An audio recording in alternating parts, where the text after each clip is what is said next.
Hello, guys. Welcome to another episode of Cuda Education. We are continuing our investigation of the compute ray tracing example. So basically, we're at compute ray tracing, where we're using compute in order to run a ray tracing example. This assumes that um, um, we don't have ray tracing hardware on our machine, so no acceleration structures here, no top level acceleration structure, no bottom level acceleration structure. We are simply using computational math in order to simulate a ray traced scene. So this is part two. As we continue, unfortunately, the previous video it I lost it prematurely, so I think after this function is where I stop. So again, all you have to do is make sure you have a GPU that is Vulkan capable to run this example. It does not have to be ray tracing capable. Ray tracing capable cards in NVIDIA land is RTX and above. Everything else is everything before RTX is not ray tracing, but you could still run this example because we're using mathematics to generate the scene and all of that. If you guys want to be able to run this stuff, tutorial number one is installing the Vulkan SDK on your Windows-based machine with a Vulkan-capable GPU. And tutorial number 13 is installing all of these examples, including this one here. You saw the list a minute ago in the window right here. So we're continuing on our path. So we finished with this function was prepare graphics, and now we are at prepare compute, and we're just continuing, okay, our discussion. So prepare compute resources that generate the ray traced image. So this is the heavy lifting of the algorithm. I mean, obviously graphics has to display stuff, but we actually have to compute, all the things that's happening. And no, we have to basically compute the things that we're gonna display, right? So we actually have to do the heavy lifting here. So prepare the compute resources that generate the ray traced image. Create a compute capable device queue. The Vulkan device create logical device functions, finds a compute capable queue, and prefers queue families that only support compute. Okay, so depending on the implementation, this may result in different queue family indices for graphics and computes, requiring proper synchronization. See the memory barriers in build, compute, command buffer. All right, so the thing with this is that um, this Q family discussion is something, it's an abstraction that Vulkan has over the hardware on your GPU. So there is a graphics Q family and there's a compute Q family. The compute Q family can exclusively and only do compute tasks. The graphics Q family, however, in the real world sense, on a hardware level sense, graphics is basically the graphics Q family is basically graphics on the front end of the hardware, like graphics processing and graphics capabilities on the front end of the hardware. But on the back end of that same piece of hardware is compute capabilities. So basically, the graphics Q family is graphics and compute combined together, whereas the compute Q family is compute only. Okay, so what that means is that if you have compute tasks, you could either do the compute tasks on the compute queue family, or you could do the compute tasks on the graphics queue family, right? You have an option because queue families, both queue families have the ability to do compute. However, on a practical and optimization and synchronization and parallelism and all that level. Ideally, you want to put the compute task on the compute queue and do and have the graphics task exclusively on the graphics queue. You don't want graphics and compute tasks to be battling out, fighting for the same queue family. If you could separate the two, generally you will get faster processing time and you have less synchronization requirements. It's just faster. So that's why here in the comments it's saying uh, the Vulkan create logical device functions finds a compute capable queue and prefers queue families that only support compute. So that's why this is here, is because you wanna basically shoehorn compute stuff onto the compute queue family so that you're not you're not in latency, you're not in conflict, or you're not in queue, you're not lining up to do stuff on the graphics side. You could shuttle the compute stuff on the compute queue, and the graphics stuff will be dedicated on the graphics queue family, right? Um, yeah, depending on the implementation, this may result in different queue family indices for graphics and compute, requiring proper synchronization, right? So this is why it's saying that it's that you're gonna need you're gonna add more complexity now because you're gonna need synchronization if you put everything on the same queue family. Again, guys, the thing with Vulkan is designed to run anywhere. So you can't assume that the hardware is always an NVIDIA graphics card or an AMD graphics card or an Intel graphics card or an Android smartphone or an ARM chipset or something. You can't assume what the hardware is that you're running Vulkan on. And as a result, we have to do these tasks in order to make sure that we know um, we investigate what hardware we're running on, and we know our capabilities, and then we choose according to our capabilities. Now, if you don't have, for whatever reason, if you're on a piece of hardware where you don't have compute only uh, queue family, and you only say, for example, have a graphics queue family, then everything will have to run on the graphics queue. Okay, so this is where things get tricky. But on my system, I have a dedicated compute, and I also have a graphics uh, queue family. So that's that. So anyway, this is what we have to do for the prepare compute function, and sort of what we're doing with all of this. So we set up Q family. So Q family index Vulkan, Q family indices compute, right? Because we want to run the stuff on the compute. VK get device Q. So basically, we're choosing the device that has the compute capabilities. Separate command pool as Q family for compute may be different from the graphics one, right? Separate command pool, right? So command pool is just system resources for the command buffer and stuff like that. Some objects need to be duplicated per frames in flight. Create command buffers for compute operations. So again, now we have a lowercase vk allocate command buffers. So we are creating the command buffer, create command buffers for compute operations. So the command pool, this is system resources, command buffer level primary, and vk check. And we have the handle for this as the and command buffer. Okay, so fence is for compute command buffer synchronization. So fence, again, guys, is CPU to GPU synchronization. Okay, so you have CPU side stuff and you have your GPU.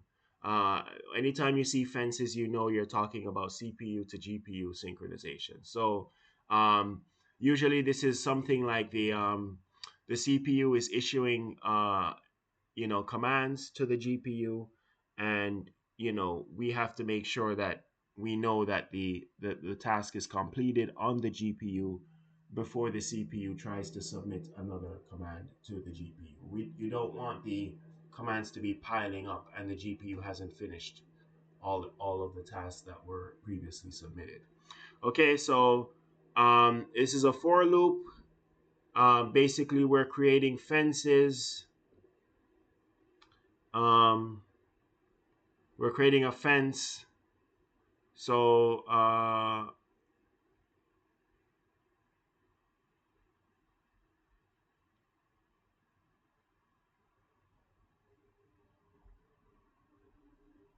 so So we're creating fences for compute command buffer. So for each command buffer, we're creating a fence vk, lowercase vk. You guys know it's important. Create fence. So we're creating a fence for each of the command buffer, basically saying, okay, you submitted this command buffer, wait for it to complete before the CPU tries to submit. You submitted a command buffer to the GPU, make sure it's complete before the CPU attempts to submit another command buffer to the GPU. That's kind of what this for loop is. You're going through all of the right. You're going through all of the command buffers and things like that. Dynamic parameters are passed to compute via uniform buffers. So yeah. Um, so we have another thing where we have uniform buffers associated with the compute command buffers and all of that, but we'll get into that another time later. Um, we'll leave that alone for now. Okay, setup descriptors. The compute pipeline uses one set and four bindings. So one set and four bindings. So binding 0 is storage image for ray traced output. So again, guys, remember we have to computationally create the images of what we want to present to the screen and the graphics. So storage image for ray traced output. Binding 1 is uniform buffer with parameters, and binding 2 is shader storage buffer with scene object definitions. Um, okay. And then we do, descriptor set stuff. Again, guys, when we see descriptor set, basically what it is we're mapping out, what is the memory structure, what is on the USB memory stick that we're passing to Vulkan, right? But we have to do it in an organized fashion. We can't just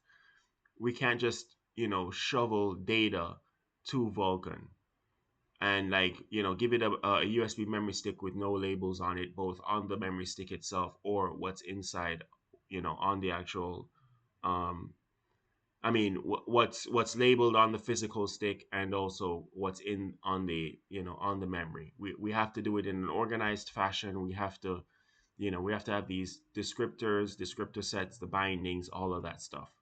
So we have binding 0, binding 1, and binding 2. So as you can see, storage image for ray traced output. So for binding 0, we have VK descriptor type storage image here, and it's compute related stuff. And then for binding 1, uniform buffer with parameters. So we have VK descriptor type uniform buffer, and it's still compute related stuff, and it's binding 1. And then for binding 2, we have VK descriptor type storage buffer again, or not again, but VK descriptor type storage buffer, and we have that as binding 2. So this is sort of the lay of the land. Um, you know, and we'll have to get into that at some point. Okay, descriptor layout bindings. So we compress all of that into here, and VK create descriptor set layout, lowercase vk, guys, that's important in Vulkan. And we basically take all of that information, and this guy, which is this guy, which is that guy, and we just compress it into this function call here. Okay, so we have our descriptor set layout. Sets per frame in flight as the uniform buffer is written by the CPU and read by the GPU. Images and static SSBO with scene data do not need to be duplicated per frame. We reuse the same one for each frame. All right, so basically we're cycling through the uniform buffers.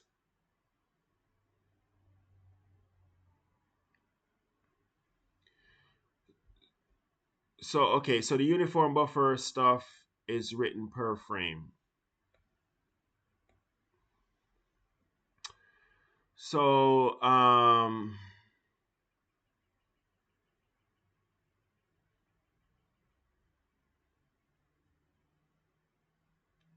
So we have alloc info, we have vk allocate descriptor sets,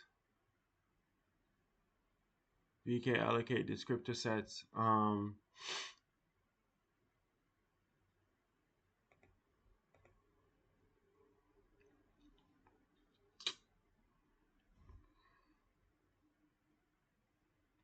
Compute write descriptor sets. Okay, so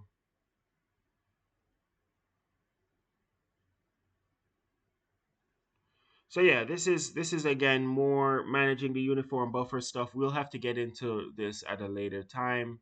Um, but just know that we're cycling through the uniform buffers, and then we have our handles for specific things.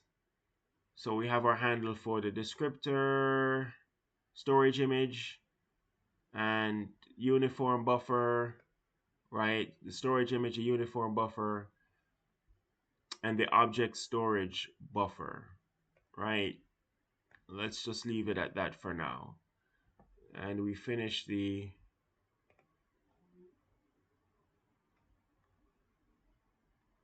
then we VK update descriptor sets. I have a whiteboard on descriptor sets, so you guys can review that on the channel.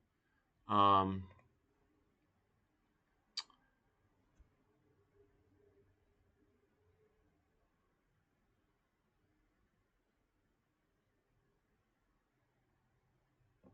so we're writing in all of that information. Um,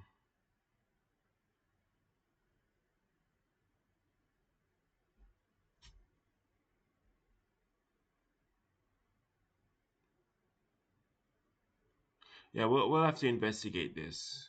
Um, okay, all right. So let's move on. So create the compute shader pipeline. Okay, pipeline creation, guys. You know we had to create a compute pipeline. VK create compute pipelines, right? So we're doing all that stuff for this guy right here.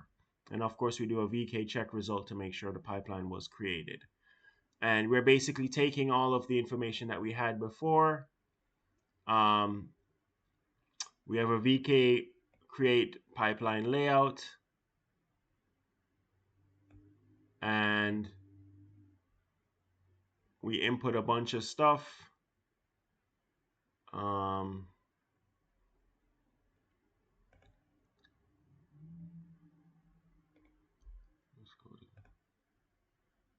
okay.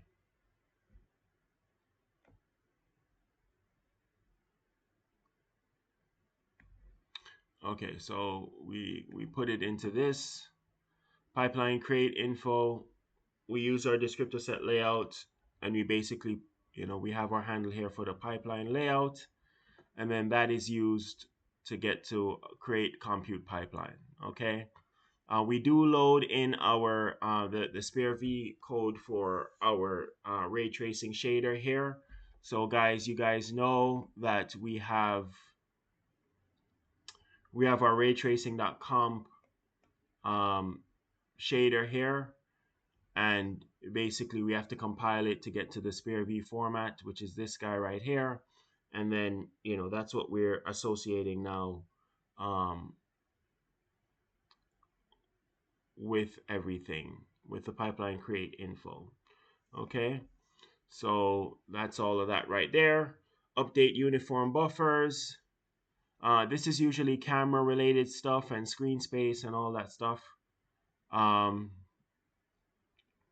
which that's a lot of math and things of that. But this is the uniform buffer piece that we um, right. So we do a mem copy to compute uniform buffer, uniform data compute. So this is a whole nother thing right here. Um, then we do prepare. So we're running all of these functions.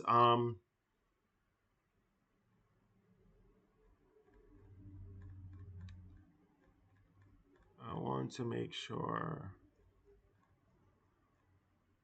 So create compute. Right. Okay. So create compute. I mean, prepare compute finishes here. Okay. So let us just right. So all of this right here, guys.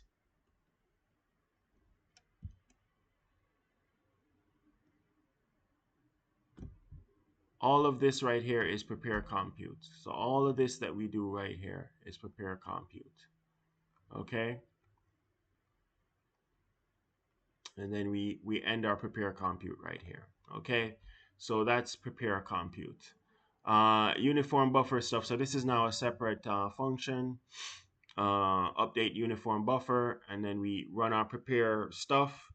Funnily enough, notice that the prepare graphics runs before prepare compute. I don't think I could change the order. Like I maybe if I change the order, it will crash or something will be misaligned.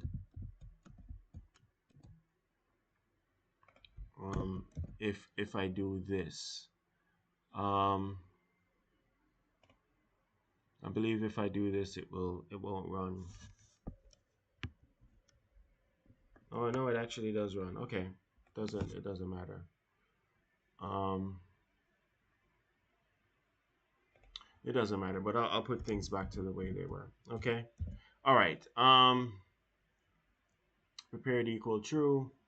So this is our prepare function. I'm sure if I do prepare equal false, it won't run. Just to be a little mischievous, let's yeah. Basically, I don't get anything. Okay. So um, and then when we put it back to true, we get back our function. Okay. We get back our application. Okay. Build graphics command buffer. Okay, so right. So this is all this stuff here. We have a clear value. So that's like when you're just clearing the screen. Um, and we have a bunch of commands here. Um,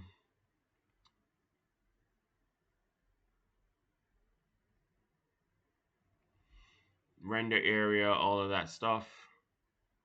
Begin command buffer recording. So we're lowercase vk, we're beginning command buffer recording. Image memory barrier to make sure that compute shader writes are finished before sampling from the texture. So um,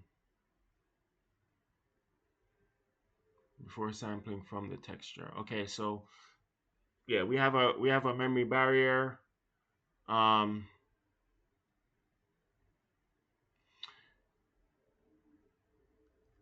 and notice that we do this test here, right? So we need to make sure that the graphics, if the graphics does not equal the compute, then we do um then we have to actually enforce this barrier. Right, so acquire barrier from graphics queue.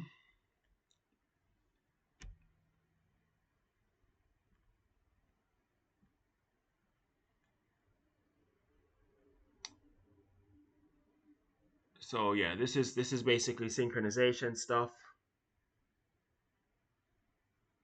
Right, notice we have our source. Our source is compute and our destination is graphics. So acquire barrier for graphics queue. So we're doing we're doing graphics command buffer. So we want to get it we want to get control to the graphics queue. So that's what this is. So the source is compute and the destination is graphics because we're trying to acquire it. Okay, and then we do VK CMD pipeline barrier where we actually enforce the barrier. Pipeline barrier is probably the harshest, strongest synchronization there is. It really is. You know, it's not slight in any manner. It will slow down your application, but in this case, we have to do it because we want to maintain that separation. So that's this guy. Now, notice for this if, we have this if here where the graphics is not the compute. But if we don't have graphics and compute as separate things, then we have a combined barrier on a single queue family. So it's assumed that it's only one queue family that is doing everything, graphics and compute stuff, and then we have a different synchronization task at hand. Notice that source and destination queue is ignored, right? And all we do is basically we put a pipeline barrier to say that compute stuff and right, basically yeah. So notice that we have the source access mask is write, destination access mask is read. Um, yeah, notice it's different from here where we have separate graphics and compute. So this one is a little different. We have these things. The source access mask is being utilized here, and the source queue family index and destination queue family index is not being used. Whereas here, the source access mask is not being used, but the source queue family index and destination queue family index is being used. Okay, so that's the difference between the two. But here, everything is being run on one queue family, so the barrier is set up a little different, right? Um, Even notice that with the lowercase vkcmd pipeline barrier, we have this and this top of pipe and fragment shader bit, whereas this guy we have compute shader bit and fragment shader bit. Okay, we'll investigate later, but yeah, this ray trace compute ray trace example, we're getting into some new territory, some new stuff that we haven't quite seen before, in all of our examples, as we do the sequential run through. Um, Begin lowercase vk begin render pass, and we do a bunch of stuff dealing with viewport and scissors, basically the screen and what is displayed. Again, guys, we are inside of build graphics command buffer, so you would expect that we are dealing with the graphics related stuff here. Display ray traced image generated by compute shader as a full screen quad vertices are generated in the vertex shader. Did I play around with this? I don't think I did, but anyway, this vkcmd draw, um display ray trace image generated by compute shader as a full screen quad. Okay, so that's what this guy is. Okay, I guess I'll play around with it at some point. We draw the UI, end render pass. So all of this right here is all of this right here is the render pass, right? So this guy, this guy, this guy, end render pass. Again, we do another test. Is the graphics and the compute queue separate? If they're separate, we release the barrier, right? We have to do a release. Notice that the source is the graphics. The source queue family is the graphics, and the destination queue family is compute. So we're releasing it. Graphics has no control over it anymore. And then we run our VKCMD pipeline barrier accordingly. Obviously, inputting in all of our information here into this guy here. All of this gets compressed into here. Um, Notice that there is no release for when the queue families are. So we have this for this, but notice there is no release for. You notice how we had an else here? So we had an else here. Notice there is no else for this function here. So basically, once it's done on the one queue family that does graphics and compute, it's just done, and we don't have to formally release anything because it's just one queue family, right? But for ones where we have a graphics and a compute queue family, we have to do a formal release. Okay, so that's what this guy is right here. End command buffer, build compute command buffer. So build compute command buffer. So we build compute command buffer. And then yeah, we basically now have to do it for compute stuff. So we don't just have graphics commands, we also have compute commands, right? So vk begin command buffer, we have our, we have our barrier, acquire barrier for compute queue.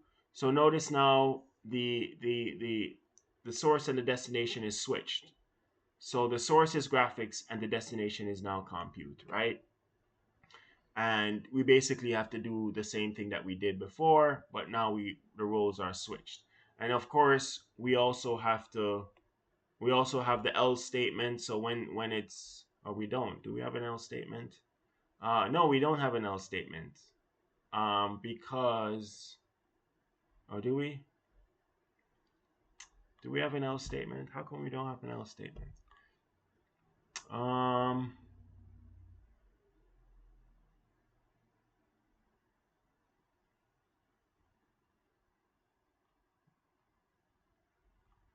this is a good question. Why don't we have an else statement? So if graphics and compute are separate, we do have to do acquire a barrier. Um, hmm, Interesting. We don't have an else statement.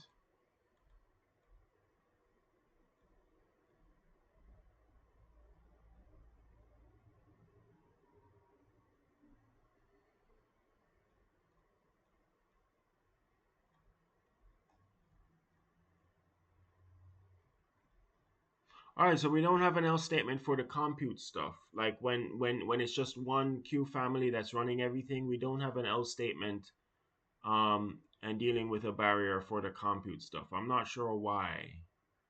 Um, yes, we will have to investigate that. So we'll have to investigate that. Okay. All right. Bind pipeline, bind descriptor sets.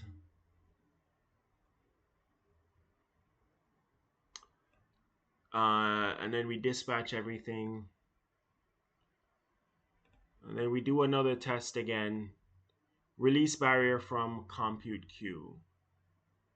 So acquire barrier for compute queue, release barrier from compute queue. Okay. So now source is compute and destination is graphics because we're releasing. And we do that, we end command, vk end command buffer. And we end the command buffer.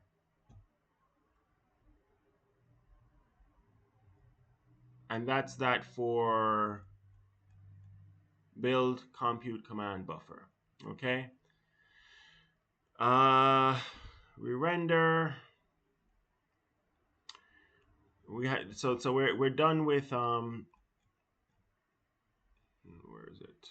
We're done with build compute command buffer. And then now we have a render function. Use a fence to ensure that compute command buffer has finished executing before using it again. So, right. So again, guys, fence, we know we're talking CPU to GPU synchronization. We have to make sure that it's done before using it again, right? So we have to make sure the GPU has done its task and returned back to the CPU before we issue another command. So that's what all this is about.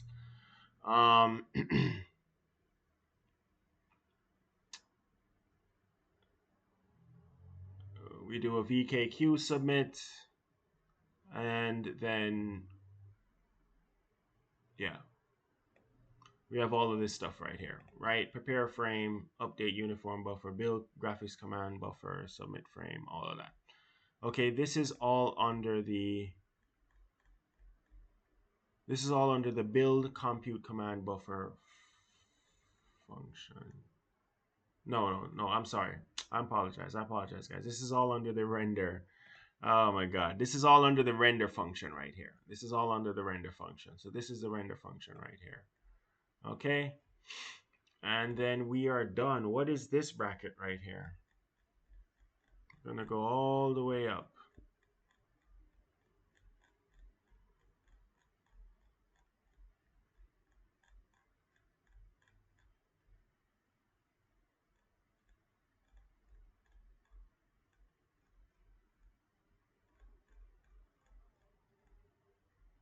This is all under the Vulkan example base. All right, guys, listen. I'm not gonna pretend that it's not a lot of stuff going on, but this is a long process. This is a long-term thing. Um, but you're really just trying to understand how Vulkan works.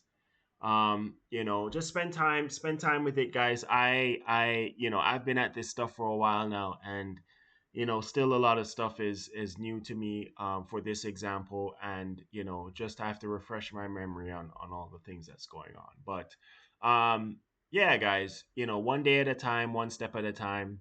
you know we're all in this together. So that is our compute ray tracing example. We have a lot of stuff that we have to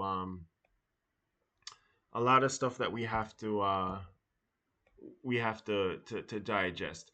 Just real quickly, I zoomed out a little bit, and just so that we kind of get a big picture overview of what's going on, let us just look at you know some of these function in its entirety. So we have prepare compute right here, which is what we started this episode on. We have all of our stuff here, right? And it goes from here all the way down to,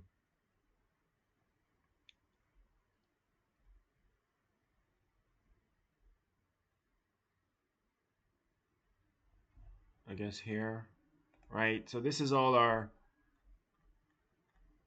prepare compute stuff. Yes, guys, I know it's a lot of code. I know. And then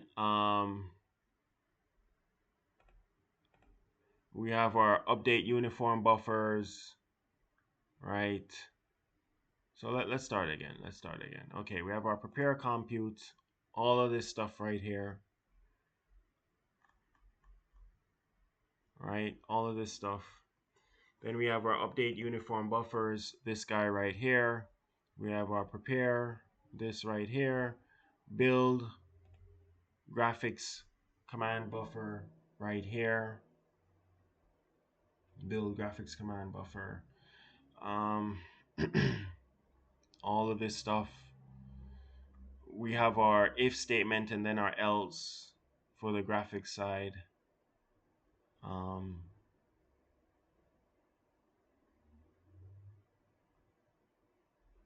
yeah, we have our else here.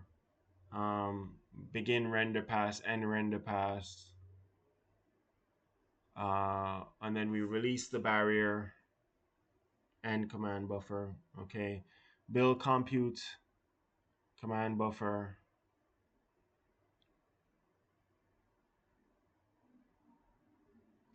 So all of this right here.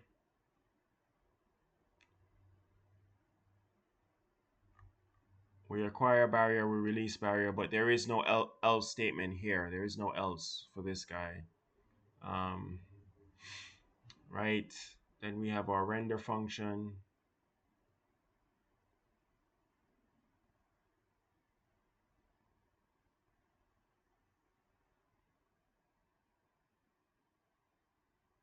We have our render function. And then we're done. All right, guys. Yeah, I know. All right, let me just start from the top, just so with this zoomed out view, just so we could be done with this overview once and for all. We have our Vulkan example base, which is the huge bracket that goes from here, from line 18 all the way down to line 622. All right, so we're we're doing some serious stuff here, guys. All right. Setup stuff, graphics strut, compute strut, with all kind of stuff in there.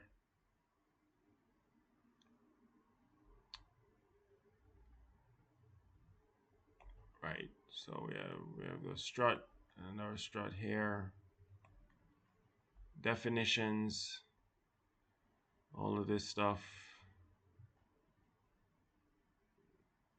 camera related stuff. We have our destructor, good housekeeping, guys.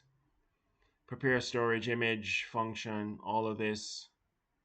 Prepare storage that is used to store the compute shader ray tracing output. So remember, we these frames and these images that we're creating, it's computationally created, but we have to store the image, right? Because we have to display it to the screen. Um, all of this stuff, guys, all of this stuff, you guys know the deal. Prepare storage buffers, right? We went through this stuff in depth in the previous episode, right? Set up descriptor pool, prepare graphics, prepare compute, right? And this is where we started off, right? And then we continue. So yeah, guys, one day at a time, one step at a time. Anything worth learning, anything worth knowing, it's gonna take time. It's not an overnight thing. So, just start on the journey, one step forward every day, one step at a time, and you'll be surprised how much progress you make. This is Cuda Education, guys. Like, subscribe, share. You know the deal.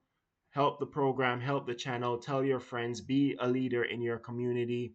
If you know anyone that is artistically inclined, especially for you creatives, for you artistic people, for people that like visual stuff, you want to create something, this is, encourage whoever you have in your community, in your sphere of influence, to dive into this stuff. Okay.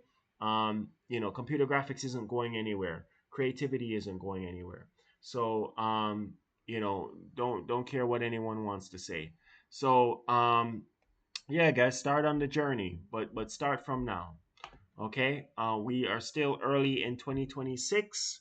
We are trying to be in a better place at the end of 2026 as it relates to Vulkan, but you got to start the journey. So thank you guys for watching. Please, please support the channel, support the community. Watch the videos.